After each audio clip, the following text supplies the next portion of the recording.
Update. Am I the a-hole for buying my daughter a locked storage bin? Original post. I, 53 male, have a daughter 17 female who I recently bought this big storage container for that has a lock. The reason being, our daughter has a job and likes buying her own food and snacks for herself.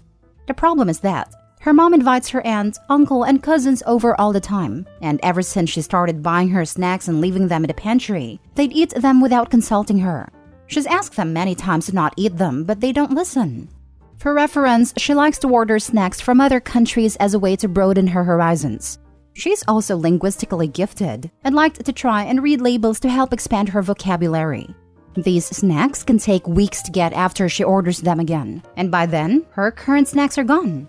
My wife didn't do anything, saying that since our daughter kept them in the pantry there for everyone, she then moved them to her room, and her cousins would go in when she wasn't and take them. So, I went to a hardware store and bought a big container with a lock, and for extra measure, I bought extra locks and drilled holes so that they could be used. Our daughter cried and thanked me because it was pretty expensive and not something she could afford. Of course, the cousins went to get more snacks and threw a fit when they saw it and realized the snacks were in there. They told their parents and they told my wife, and she's not happy with me, saying that our daughter should share her snacks with family and she's being selfish and will get fat. Our daughter is incredibly fit, does multiple sports and exercises all the time. She's far from unhealthy. I told my wife she could order her own, and our daughter was happy to tell her where to order them. But she didn't like that either, and told her that the chest needs to go, and that I should have consulted her in buying the bin in the first place. Am I the a-hole? Edit. The relatives are our daughter's cousins and aunt and uncle. They are my sister-in-law, brother-in-law, and nephews, and my sister-in-law is my wife's sister to clear up any confusion. The pantry is also fully stocked with food. No one is going hungry and just eating our daughter's snacks because they have to. Now for the top comments before reading the update. Your wife is well out of line. How dare she take your daughter's things? Your daughter works for these treats. Your wife has no right to steal them, and has no right to advocate her other family members steal them. Also, the fat remark. Just, you did the right thing. You are not the a-hole. It cannot be emphasized enough how important it is that Opie's daughter has a parent like him in her corner, especially since his wife clearly isn't. Yeah, hijacking comment for Opie to see this. Maybe also get a lock for your daughter's room. Why are they allowing themselves in when she is not there? That's not okay. Not the a-hole, but I would take it a step further and get a deadbolt lock for her room to lock it when she isn't there. That way, the cousins can't get into her room, and we'll have something else to complain about. I'll consider that. Thank you for the suggestion. They've always had a nasty habit of going in her room and snooping. It would be a good move. It would give everyone involved a message that your daughter has a right to privacy, and to have her boundaries respected. Why does your wife think it's okay to openly steal from her? Sounds abusive. I have also tried telling them all that they should respect our daughter's privacy, and that she works hard to buy herself snacks. My wife is of the belief that since our daughter is under her roof, she needs to share anything she buys with the family. Yeah, that's super crappy to disallow your daughter from having boundaries or personal possessions. It tells your daughter that others have a right to what is hers, which can lead to self-esteem issues, and people taking advantage of her even after she moves out. This behavior from your wife needs to be stopped yesterday. This is a hill to die on. I agree, and we'll have a conversation with her about this. It's become a big issue. And now for the update. My daughter and my brother-in-law both found my post separately. First, my daughter, who was sent it via a friend who knew the situation. She confronted me about it, and we had a very long talk where she admitted that when I'm away, her mom doesn't treat her well, and often puts her cousins/my nephews above her, telling her she should be understanding because we're far better off than them. I was aware that they would occasionally sneak into her room to take things or play, but apparently they go as far as to wait for her to leave for a few minutes, run in and grab what they want. Her mom also makes a lot of comments about her weight. For reference, our daughter takes after me, being taller with some more masculine features such as broader shoulders, while my wife is small and petite. There are many other things I won't say here that my wife has said to our daughter. I didn't bring it up at first, and consulted my wife in buying a lock for our daughter's door, which she opposed, even if our daughter said she'd buy it with her own money. She started yelling about how under her roof our daughter has to abide by her rules. The house is technically mine, not hers. She stormed off and immediately began telling all our friends and her sister and brother-in-law that I was being controlling and awful to her. The brother-in-law then found the first post and sent it to her, leading to another argument where she accused me of airing our dirty laundry to the world, instead of trying to communicate despite me trying to and getting shut down. Once she stormed off, I packed a bag as did my daughter, and we went to a hotel. Yes, we brought the snack bin, where we have been the past few days while I find a good divorce lawyer. My wife is still spreading lies about me, claiming I try to kick her out, and all sorts of other lies. I'm finished with her. I don't care what she says. I'll be divorcing her and paying as much alimony as she wants, so that I can keep my daughter safe from her. I don't care about a house or anything else. She can keep it all, and let her sister, brother-in-law, and nephew smooch off her until she's penniless. I'm sorry, this is not a happy update, and I doubt I will make one after this. Thank you for opening my eyes, Reddit. You're a stellar parent. Good luck. Definitely. When I read the original post, I thought they already were divorced. Don't know why I read it that way. I too am sorry to see the marriage end, but it sounds like it's for the best. Your house? Fight for it. Your daughter is safe while she's with you.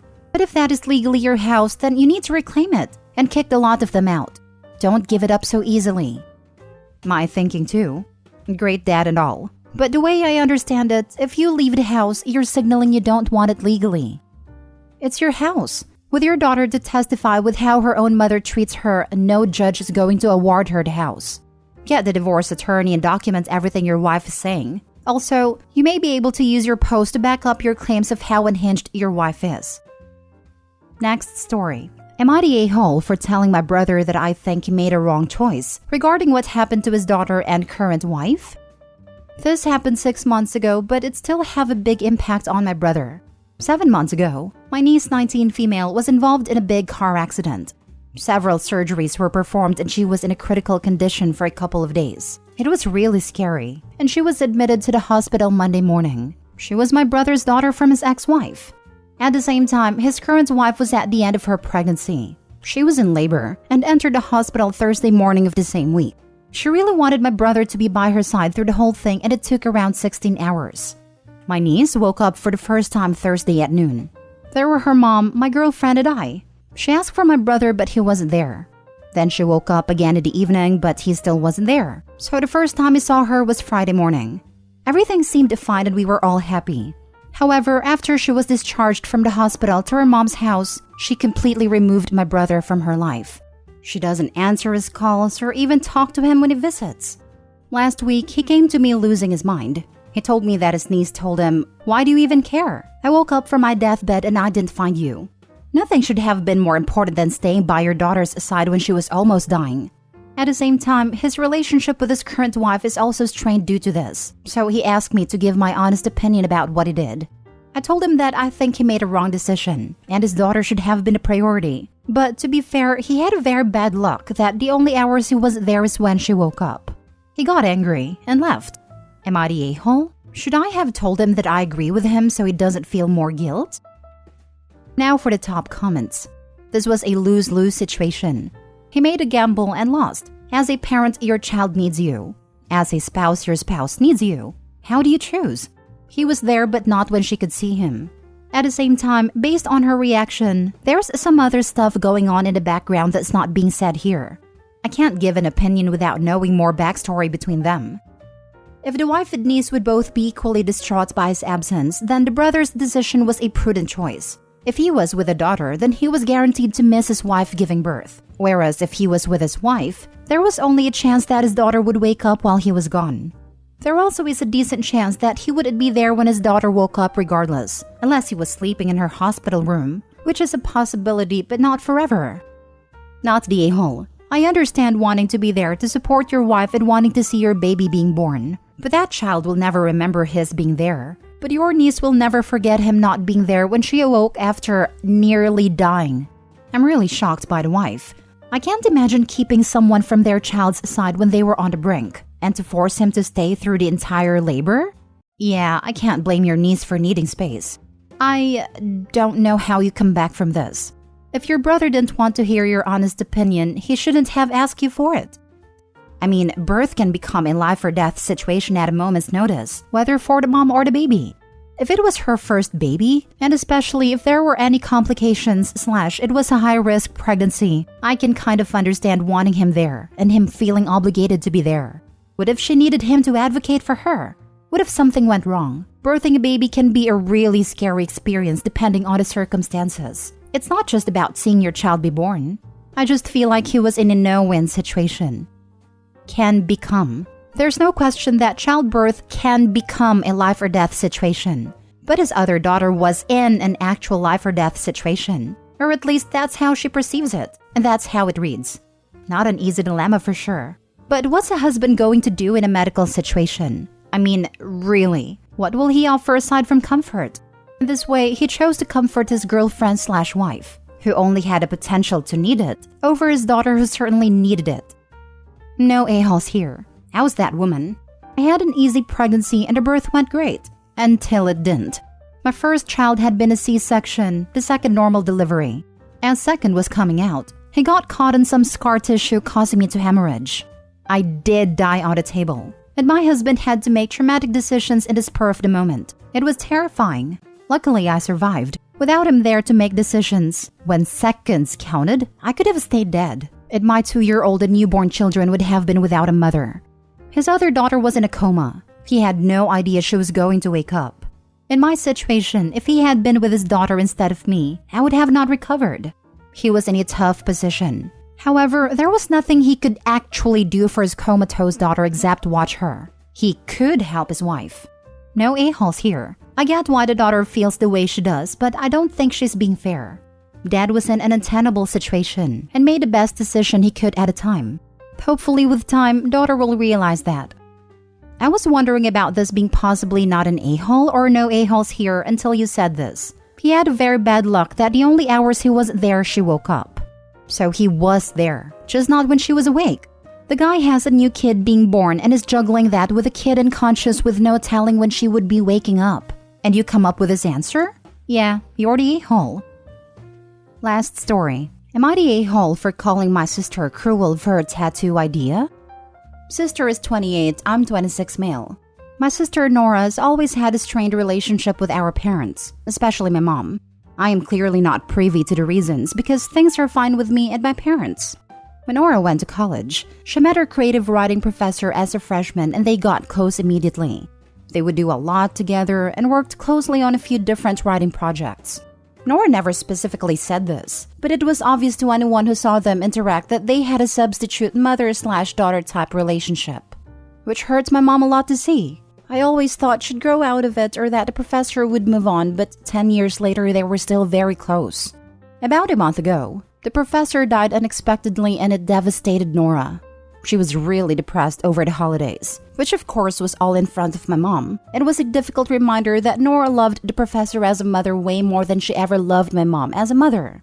She still talks to my parents and stuff, and they don't fight or anything, but Nora's very distant and doesn't tell them anything about her life beyond the bare minimum.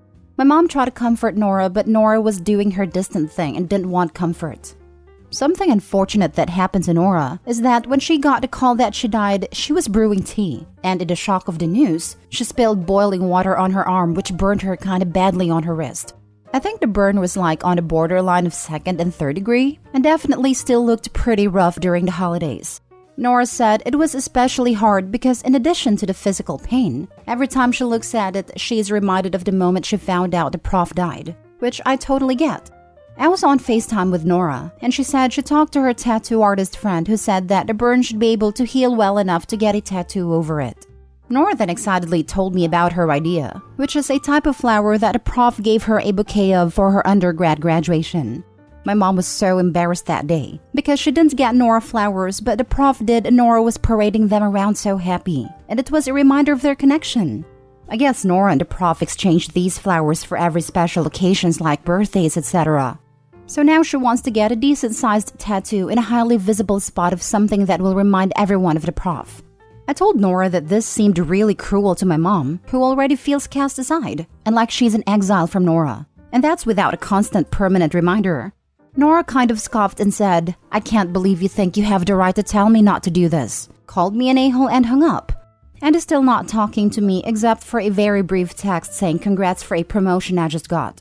My parents aren't commenting. My dad said I should have just kept quiet even though he agrees, and my mom made no comment, but seemed grateful I stood up for her. I feel like I was just being protective of my mom. But am I the a-hole? What you have described is the golden child and the scapegoat child, you being the golden child. Nora didn't get what she needed from her own mother, and was incredibly fortunate that another stepped in and took on that role. Take your blinders off and see. Ask your sister if she felt second best growing up, and be open and silent when and to what she tells you. Yes, you're the a-hole. You're the a-hole. Agree. Not much else to say other than it's okay for people to have meaningful connections to humans in life who aren't their parents, and honor them in that connection however they want. It's not her problem to deal with her mother's pain or feeling left out. You're the a-hole. Mind your business. Your mom being embarrassed because she forgot to buy her daughter flowers is her own damn problem. We can all tell you were mommy's golden child from this post. Your poor sister. I don't even think mom forgot anything, to be honest. She didn't bother getting her daughter anything, and then got mad that someone else did notice and value daughter's hard work. Info: my mom was so embarrassed that day because she didn't get Nora flowers. Why the heck are you so concerned about protecting this woman's feelings?